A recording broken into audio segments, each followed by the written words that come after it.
Have you ever wondered if you could record wildlife data without disturbing or even being in your study area?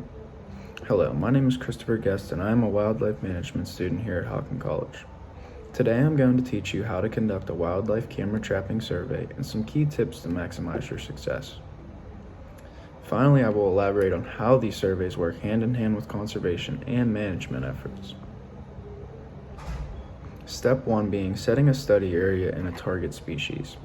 Setting a study area involves multiple considerations, including determining ecological characteristics and what animals are present, identifying the research objective, whether it is a population dynamic, a behavior, or species density.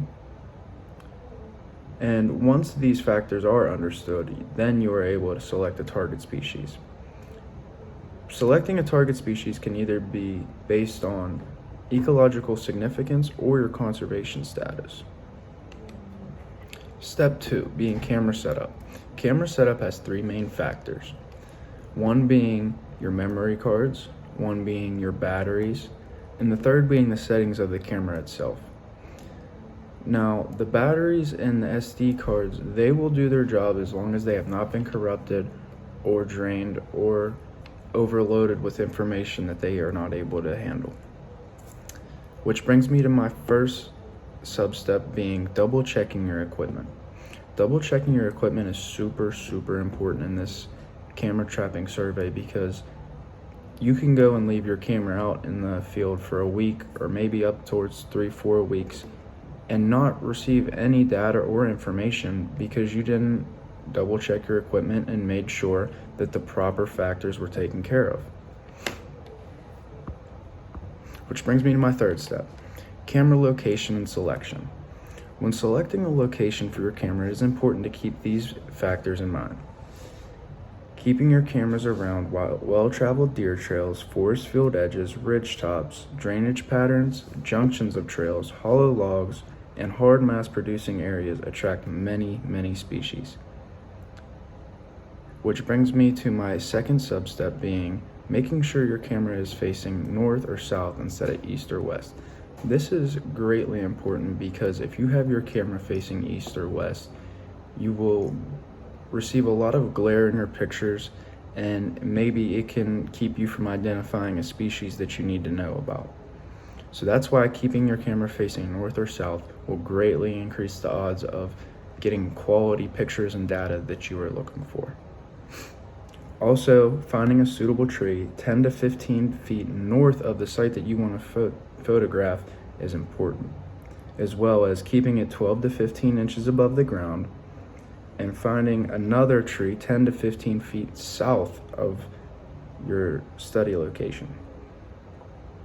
Which brings me to my fourth step, setting bait in front of the view of the camera. Baiting can be helpful across many different types of species, whether they're herbivores, omnivores, or carnivores. Bait can include seeds, veggies, flesh, pelts, wings, or even gut piles. Bait can be useful in two main ways.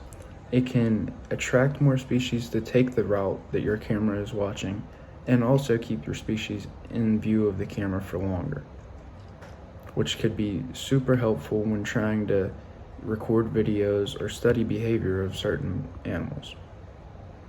Which brings me to my last step, recording data. Now, when you're recording your data, it's important to check your cameras at least once a week. This will ensure that if there are any problems or any mishaps that you do know that you only missed 1 week of recording and that you are able to make the fix before it is too late.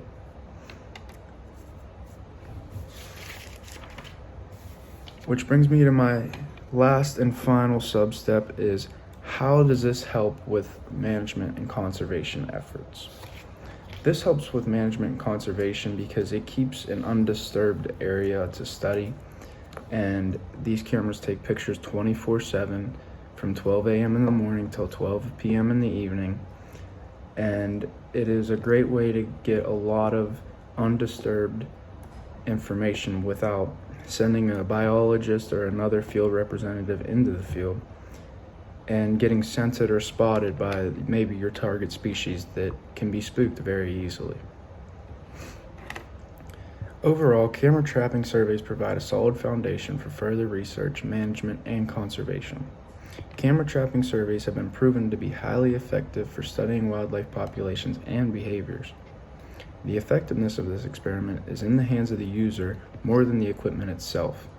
As long as the batteries are charged and the SD card has space, the equipment will prevail.